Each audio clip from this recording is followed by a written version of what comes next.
শহীদরা গোটা জাতির সম্পদ এবং তারা জাতীয় বীর, এই মর্যাদাই তাদেরকে দেখতে চাই। এখানে দাঁড়িয়ে আমার একজন আইনজীবী বন্ধু, তিনি শহীদদের জন্য, শহীদ পরিবারের জন্য সরকারের কাছে একটি কম্পেনসেশন দাবি করেছেন, আহতদের জন্য একটা দাবি করেছেন। আমি বলবো শহীদদেরকে টাকা দিয়ে মাপা যাবে না। শহীদদের প্রতি ফোঁটা রক্তের দাম অকল্পনীয়। এই রক্তই এই দেশের মাটিকে পরিচ্ছন্ন করে দিয়েছে। হ্যাঁ, তারপরেও যে পরিবারের একমাত্র সন্তান শহীদ হয়ে গেল, সেই পরিবারের প্রতি সরকার এবং সমাজকে মানবিক দায়িত্ব পালন করতে হবে। এটা তাদের প্রতি কোনো দয়া নয়, সহানুভূতি নয়, এটি আমাদের জাতীয় দায়িত্ব এবং এটা হতে হবে সম্মানজনক। সম্মানের সাথে এই পরিবার যাতে বসবাস করতে পারে, এরকম করেই তাদেরকে অবশ্যই সহযোগিতা করতে হবে। আমার কাছে উত্তম মনে হয় ওই রকম অনুগ্রহ আর দয়ার ভাব না দেখিয়ে প্রত্যেকটি পরিবার থেকে যারা কর্মক্ষম রয়েছেন তাদের যোগ্যতা মাফিক তাদেরকে সরকারি চাকরি হাতে তুলে দিতে হবে। তাহলে এই পরিবার কারো কাছে হাত পাতার তার প্রয়োজন হবে না, তারা সম্মানিত বোধ করবে এবং এটি রাষ্ট্রীয় দায়িত্ব। আজকে যারা উপদেষ্টা পরিষদে এসেছেন, এক ভাই বলেছে যারা বসেছেন, না তারা বসেনি, আমরা বসিয়ে দিয়েছি, গোটা জাতি তাদেরকে বসিয়ে দিয়েছে। কাউকে না কাউকে প্লেনের ককপিটে বসতে হবে প্যাসেঞ্জারকে ডেস্টিনেশনে নিয়ে যাওয়ার জন্য, এবং যারা বসবেন তাদের নো হাউ থাকতে হবে, তারা জানবেন যে কি বিষয় নিয়ে তারা বসেছেন, কি তাদের দায়িত্ব। আমরা তাদের উপর আস্থা রাখার পক্ষে। আমরা দেখতে চাই তারা সফল হবেন। তারা সফল হলে বিপ্লব সফল হবে। তারা ভুল করলে, বিপ্লব ব্যর্থ হলে দায় তাদের উপরে অবশ্যই বর্তাবে। তারা ব্যর্থ হন, আমরা এটা চাই না। এই জন্য জনগণের পক্ষ থেকে আমরা তাদেরকে অর্থবহ সহযোগিতা করতে চাই। শুধু বলবো বিপ্লবের সেন্টিমেন্টটা বুঝে আপনারা যেন চলেন। জনগণ এই বিপ্লবের যে চেতনা অন্তরে ধারণ করেছে, এটা যেন কখনো আপনারা ভুলে না যান। এখানে কারো খেয়ালখুশি ব্যক্তিগত ইচ্ছা মতো চলার, বাস্তবায়ন করার কোনো সুযোগ নেই। ইতিমধ্যে বিভিন্ন জায়গায় পুনর্বিন্যাস করা হয়েছে, কিছু সংস্কার আনা হয়েছে এবং ব্যাপক অসন্তোষ কোনো কোনো ক্ষেত্রে দেখা দিয়েছে। কেন এটি হবে? এই ব্যাপারে যথেষ্ট সতর্কতা অবলম্বন করা উচিত। যারা সরাসরি জুলুমের সাথে জড়িত ছিল এবং স্বৈরাচারের দূষর হিসাবে যারা পাশে থেকে সহযোগিতা করেছে, তাদের কোনো নৈতিক অধিকার নেই রাষ্ট্রীয় কোনো গুরুত্বপূর্ণ জায়গায় থেকে এই জাতিকে সেবা করার। তারা এই নৈতিক অধিকার হারিয়েছেন, তাদের অপকর্মের কারণেই হারিয়েছেন। বরঞ্চ তাদের অপকর্মকে চিহ্নিত করে তাদের বিরুদ্ধে অভিযোগ দায়ের করে তাদেরকে আইনের আওতায় আনতে হবে। যদি একরকমটি করা হয়, আগামীতে কোনো সরকার স্বৈরাচারী হতে পারবে না, আর স্বৈরাচারের দূষর হওয়ার দুঃসাহস কেউ দেখাবে না। ডিজাইন, এলিগেন্স, বিউটি, সেরা পণ্য সবার জন্য জেভিকো।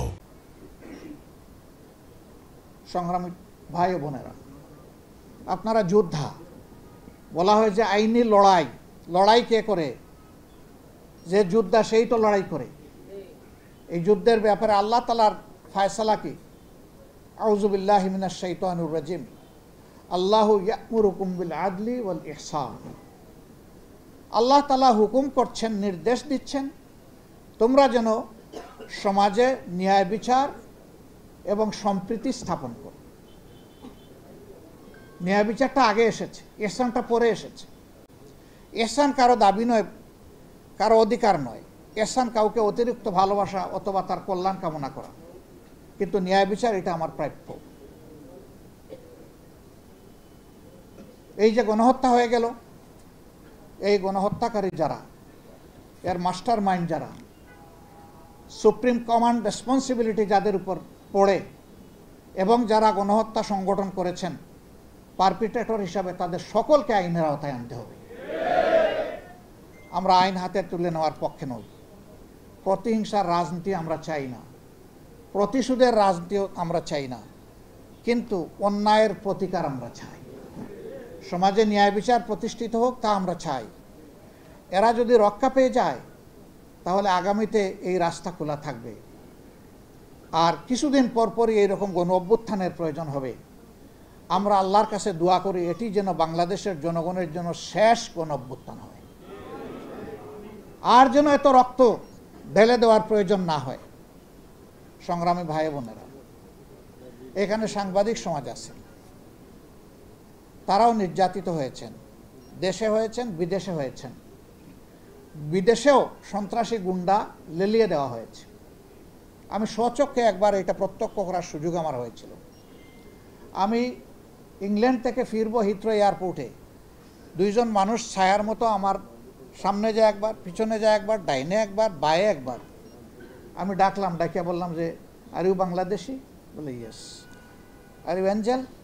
এখন থেকে হা করে আমার দিকে তাকায়। আমি বললাম আপনারা কি ফিরিস্তা? কেন এটা বলছেন? আমি বললাম তো আল্লাহ তো ফিরিস্তা লাগাই রাখছেন দুইজন, তো আপনারা কারা?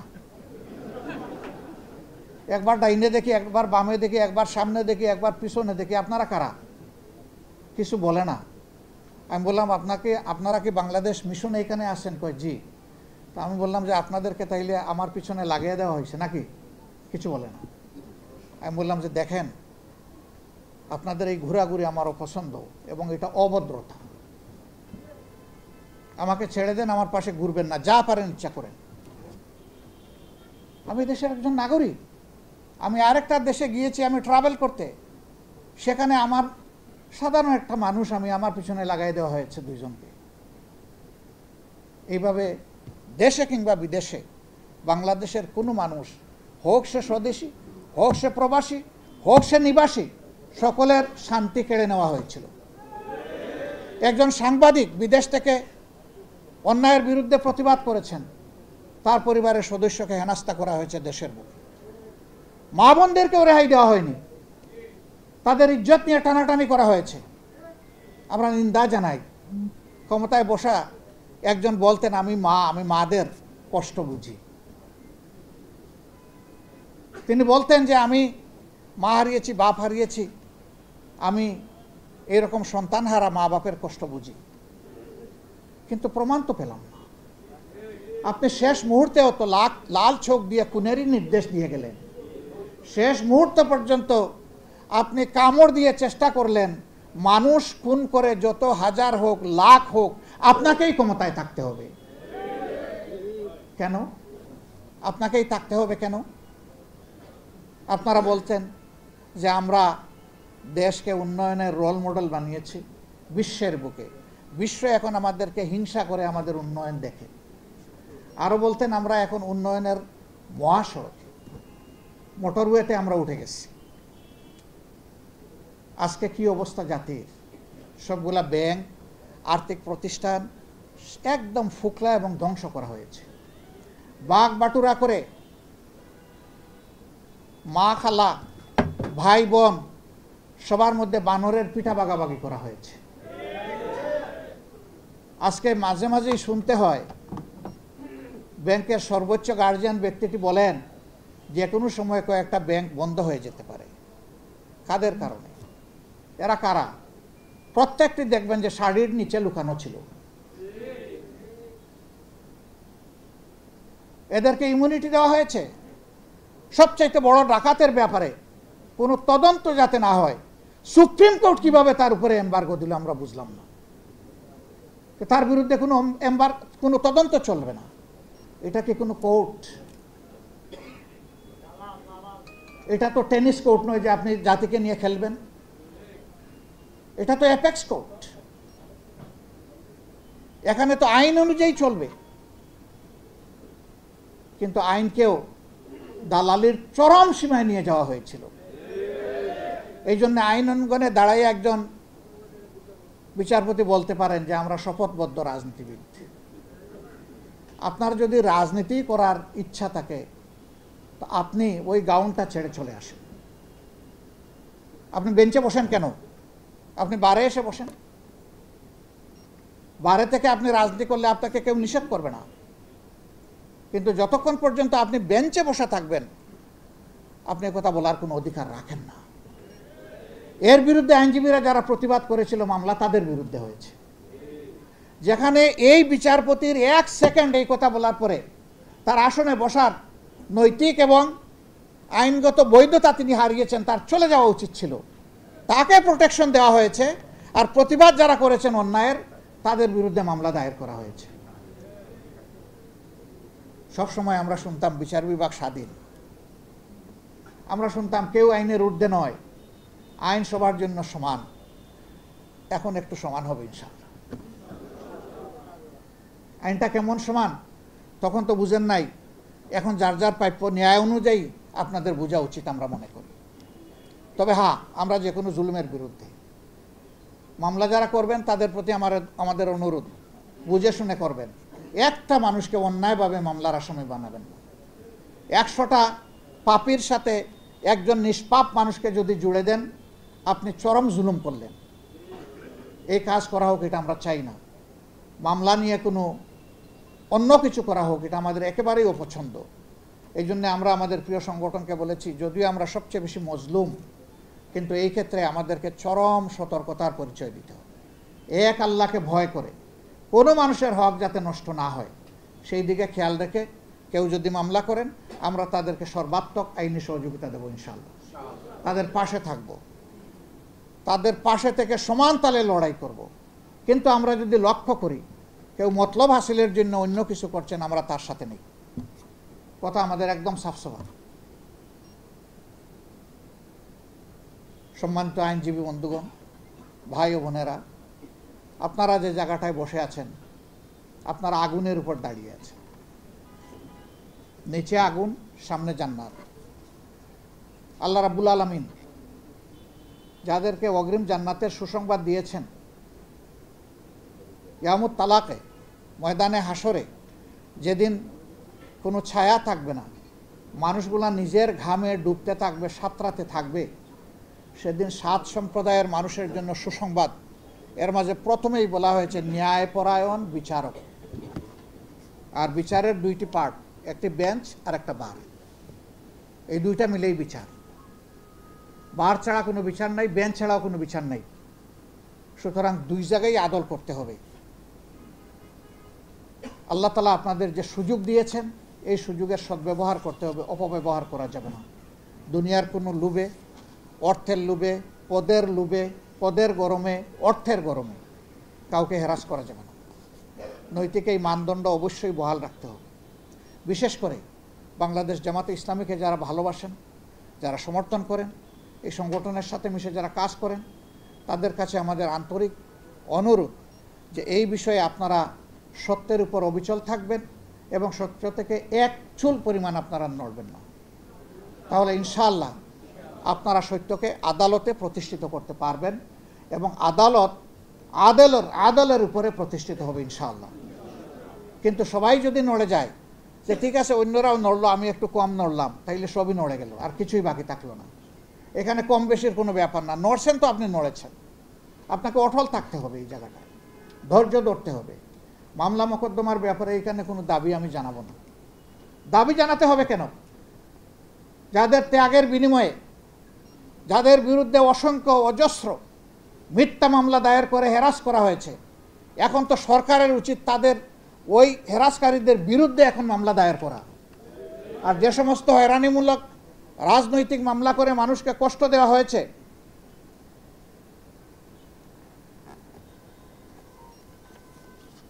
কে বলছে এটা নিতে হবে? নো, যে সমস্ত মানুষকে হ্যারাস করা হয়েছে তাদেরকে কাল বিলম্ব না করে তাদেরকে খালাস করে দেওয়া। তারপরেও তাদের যে ক্ষতি হয়েছে ওদের কাছ থেকে সেই ক্ষতি আদায় করে তাদের কাছে তুলে দেওয়া। সম্মানিত ভাই বোনেরা,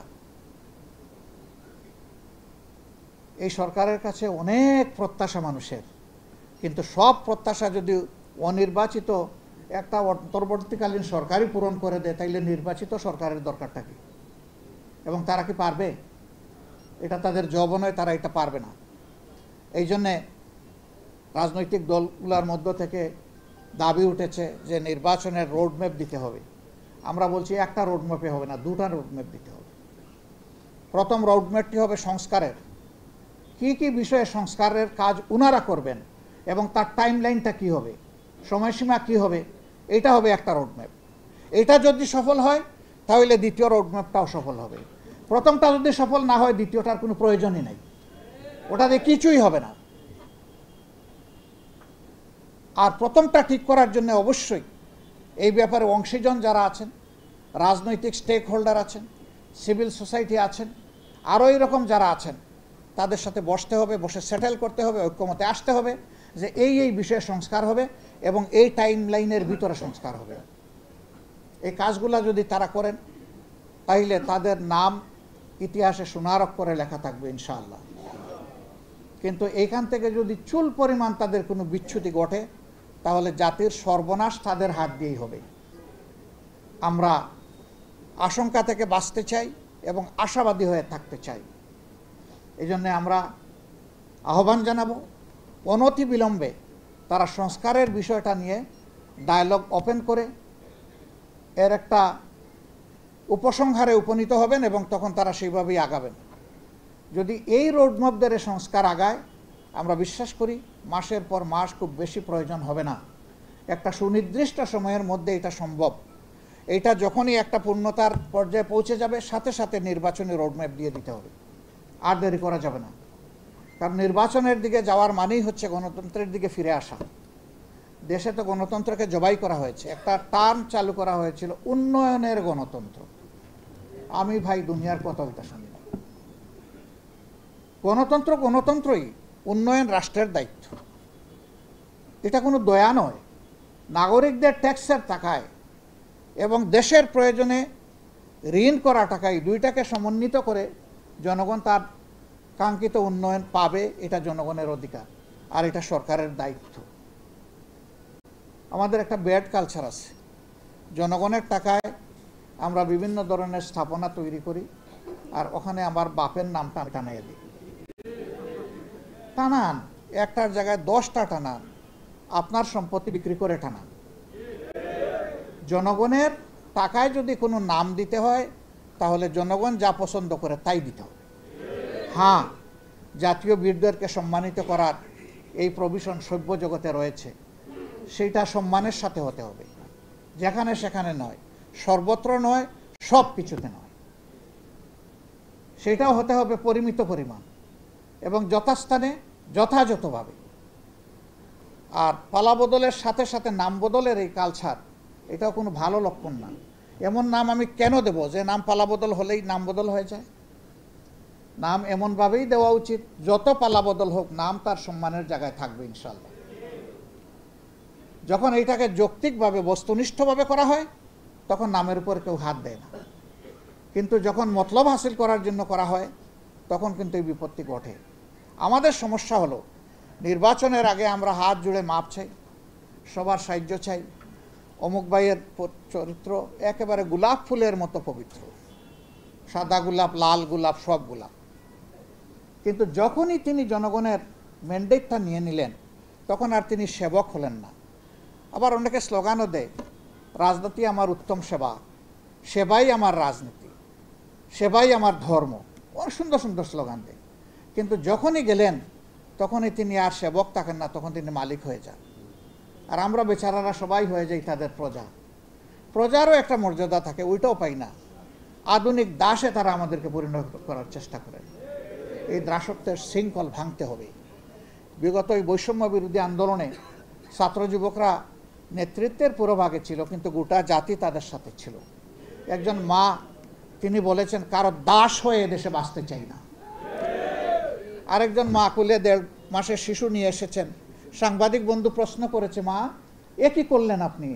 1.5 মাসের কচি শিশুকে কুলে নিয়ে এই রাস্তায় নেমে এসেছেন গুলির মুখে। এ মা বলতেছেন, আমার বাচ্চার 1.5 মাস বয়স হয়েছে, কিন্তু যাদের বাচ্চার বয়স হয়েছে 14, 16, 18, 20, তাদের মতো তো আমার একটা বাচ্চা নাই। আমার বাচ্চাকে এই গৌরবজনক ইতিহাস থেকে আমি আলাদা করতে চাই না, বঞ্চিত করতে চাই না। 20 বছরের যুবক যদি গুলি খেয়ে শহীদ হয়, আল্লাহ ইচ্ছা করলে আমার বাচ্চাকেও শহীদ হিসাবে কবুল করবেন। এই আন্দোলন কিন্তু এভাবেই তার শক্তি খুঁজে পেয়েছিল। এটা কারো মোটিভেশনে হয়নি, বরঞ্চ যারা জুলুম করেছিলেন জুলুমার বিস্ফোরণ ঘটেছিল সেদিন। সম্মানিত ভাই ও বোনেরা, মাগরিবের সময় আসন্ন, সভাপতি তার মূল্যবান বক্তব্য রাখবেন। আমি শুধু আপনাদের কাছে অনুরোধ করব, দেশটা আমাদের সবার। আসুন আমরা দেশটাকে সবাই মিলে ঐক্যবদ্ধ হয়ে গড়ে তুলি। আমরা এখানে কোনো বিভাজন চাই না। জাতিকে বিভক্ত করে যারা, তারা জাতির দুশ্মন। জাতিকে ঐক্যবদ্ধ করতে হবে। ঐক্যবদ্ধ জাতির ভিতরে যারা দোষ করবেন, অন্যায় করবেন, অপরাধ করবেন, আইন অনুযায়ী তাদের বিরুদ্ধে প্রতিকার নেওয়া হবে। কিন্তু জাতিকে ঐক্যবদ্ধ রাখতে হবে। অমুক অচ্ছুত, তমুক অচ্ছুত, অমুক এই, তমুক সেই, এই সমস্ত রাজনৈতিক ব্যবসা আর আমরা দেখতে চাই না। এই রাজনৈতিক ব্যবসা চিরতরে বন্ধ হোক, আর একটা ঐক্যবদ্ধ জাতি হাতে হাত ধরে সামনের দিকে এগিয়ে যাক। দুনিয়ার বুকে আমরা সম্মানের আসনে অধিষ্ঠিত হই। আল্লাহ আমাদেরকে কবুল করুন। সবাইকে ধন্যবাদ। আসসালামু আলাইকুম ওয়া রাহমাতুল্লাহ।